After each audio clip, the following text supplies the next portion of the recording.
In today's world, it is rare to find a living saint.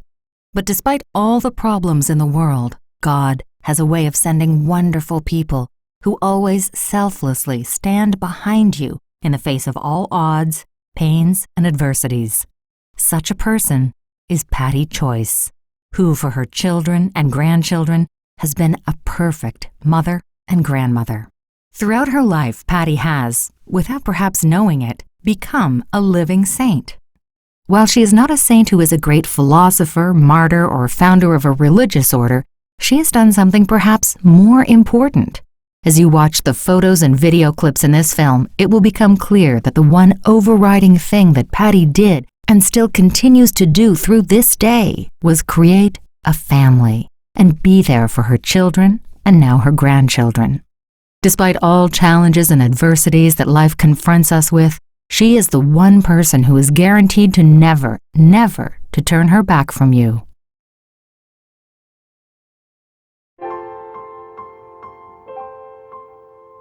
Patty was born August 11, 1929, in Oklahoma City, Oklahoma.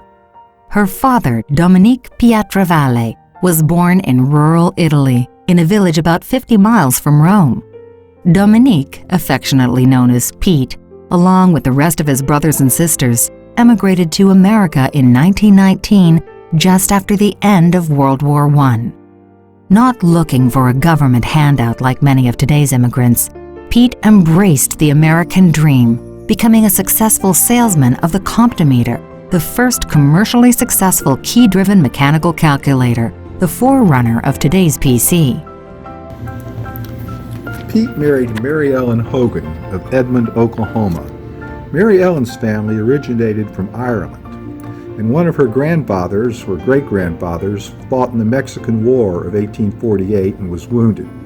Her grandfather, John Patrick Hogan, and his wife and son, Daniel Patrick Hogan, who was born in 1879, participated in the first Oklahoma land run of 1889, staking their claim to a plot of land in what is now Edmond, Oklahoma.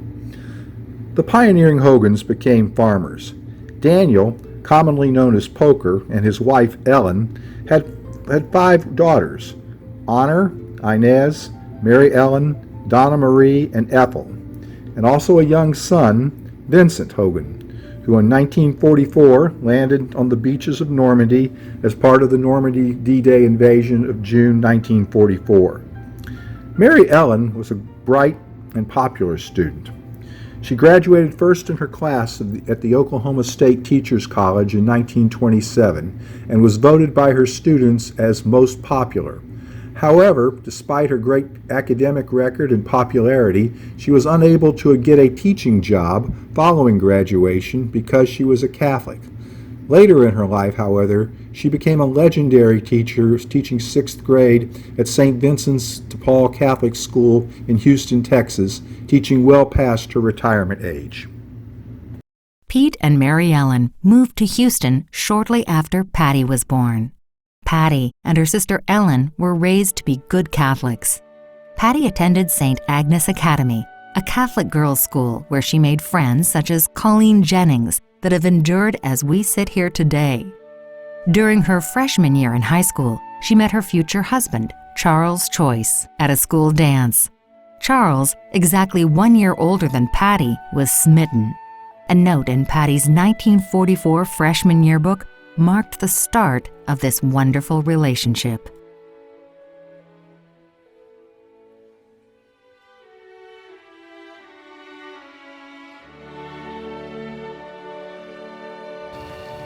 My grandmother, we used to call her Angel Face, loved to tell the story about how my parents met at this dance in 1944.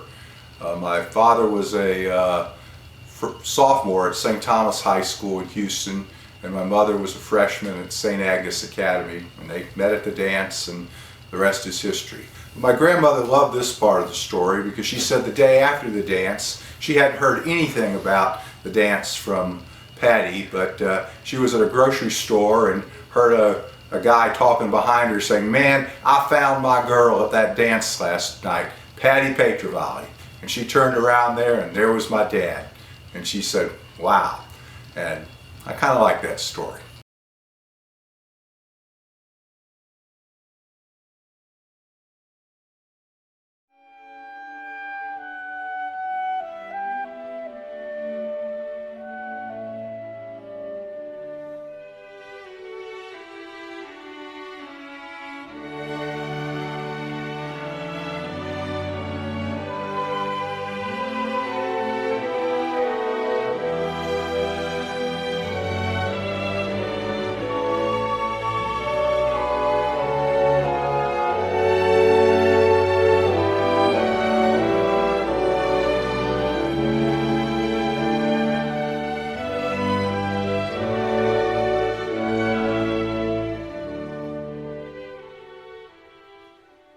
Following graduation from high school in 1947, Patty attended the University of Texas in Austin.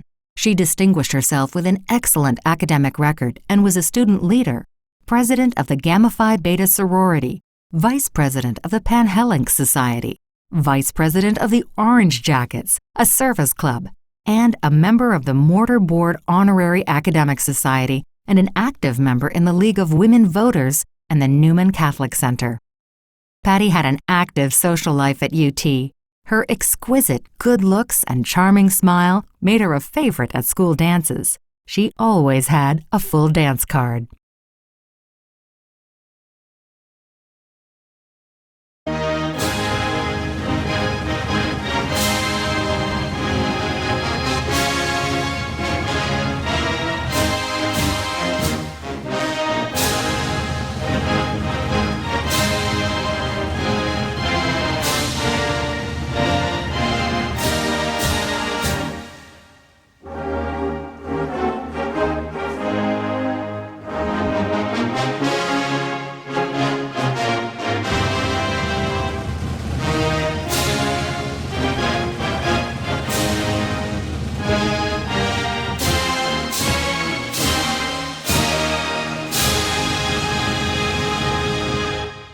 Despite all the fun at the dances at UT, Patty's love throughout her life was for only one man.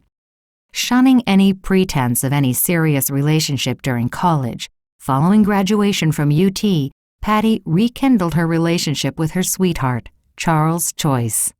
By this time, Charles was a U.S. Navy reconnaissance pilot and had flown combat missions in the Korean War in 1950 and 1951. When Charles returned from Korea, it wasn't long before wedding bells were sounding, and on January 31, 1953, Patty and Charles were married, followed by a honeymoon in Mexico.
The life of a military family means moving, and Charles and Patty and their children had to move a lot.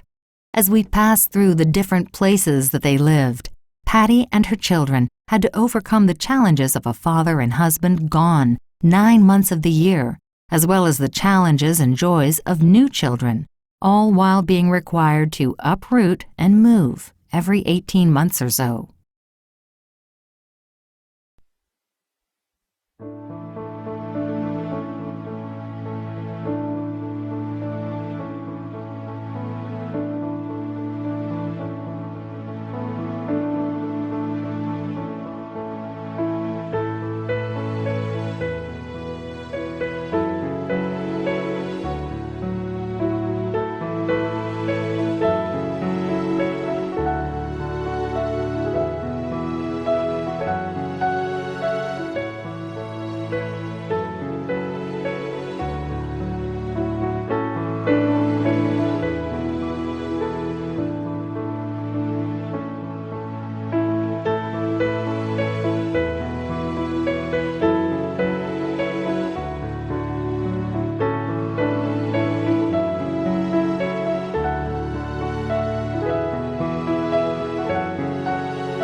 The Vietnam War during 1967 to 1968 was a particularly stressful time.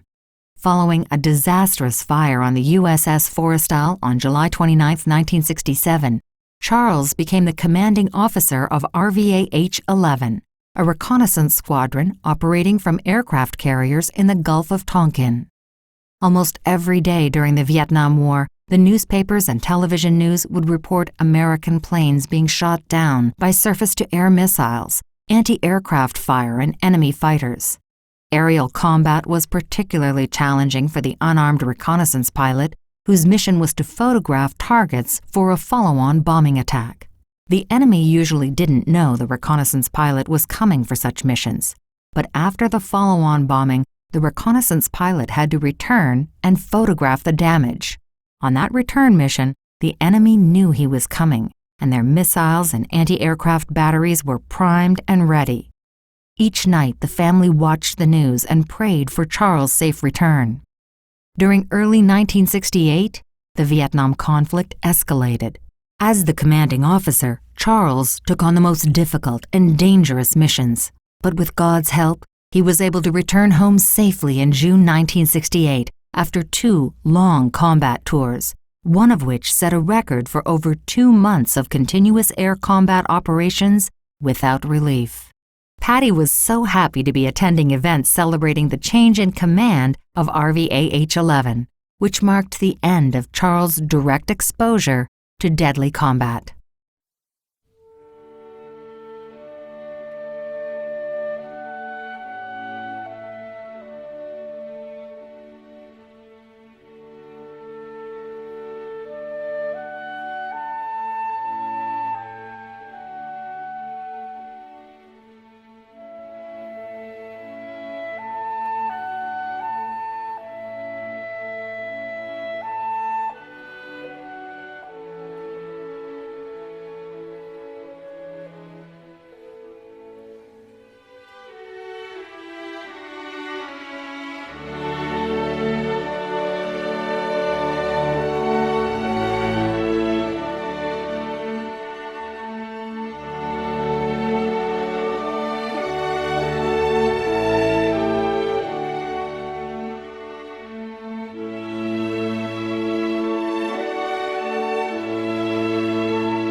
Charles had a distinguished career with the Navy.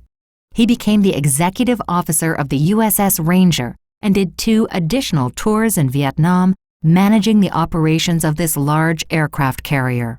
With his flying days over, Charles was able to spend more time with his family when he was named commanding officer of the U.S. Navy's Reconnaissance and Technical Support Center outside Washington, D.C.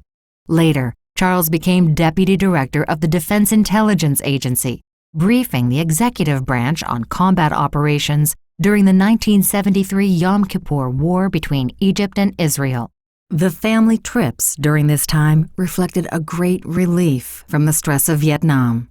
However, with Charles' untimely death at age 46, Patty and her family would have to start their life again.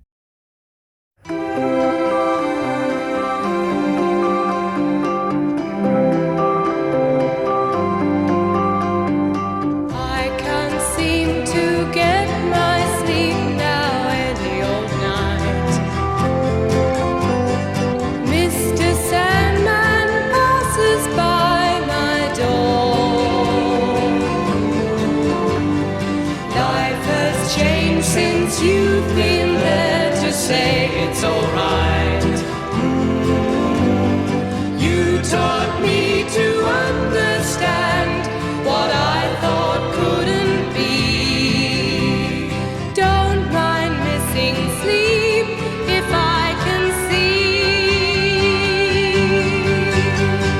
colors of my life.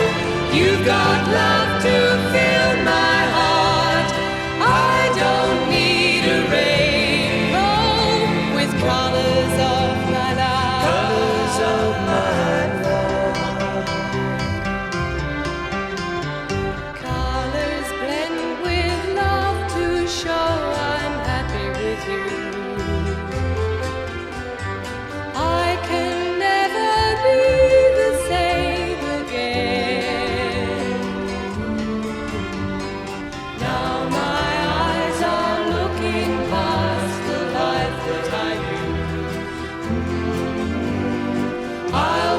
shedding black and gray to take on red and blue.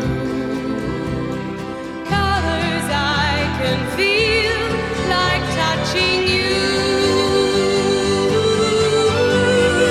Colors of my life bloom like flowers in my heart. Loving you has shown me colors of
Following Charles' death, Patty sold her home in Virginia and returned to Austin, Texas, raising her children.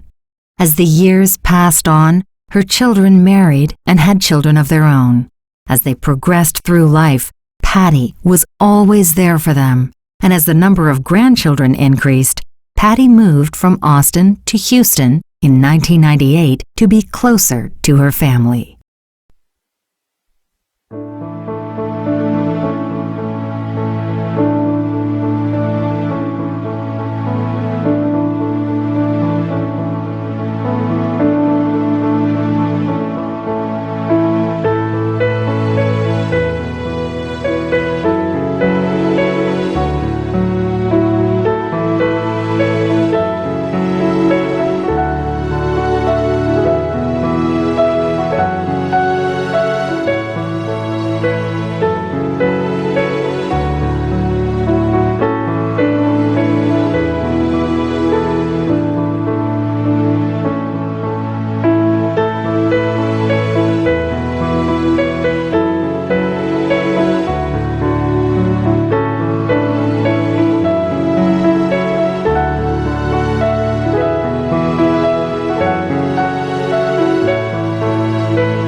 but I think I can tell these words because in for Russian traditional second toast it come to parents. Now we have only child's mother. That's why I want to say, Charlie's mother, thank you very much for a great song, and I'm very happy to come to your family, and yeah, I wish you everything the best, be lucky, and thank you again for Charlie. It's your toast, it's your time. Thank you, Tanya. Big Tanya.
the success of Patty's life is perhaps her children and grandchildren. She has continued to take an active role in their lives. You can still pick up the phone at any hour if you need her. Her children and grandchildren have done well, but this would not have been possible without her guidance and leadership to raise all of them to be the best they could be. Patty, your children and grandchildren will be eternally grateful for your love, affection, and support throughout the years. You are their living saint.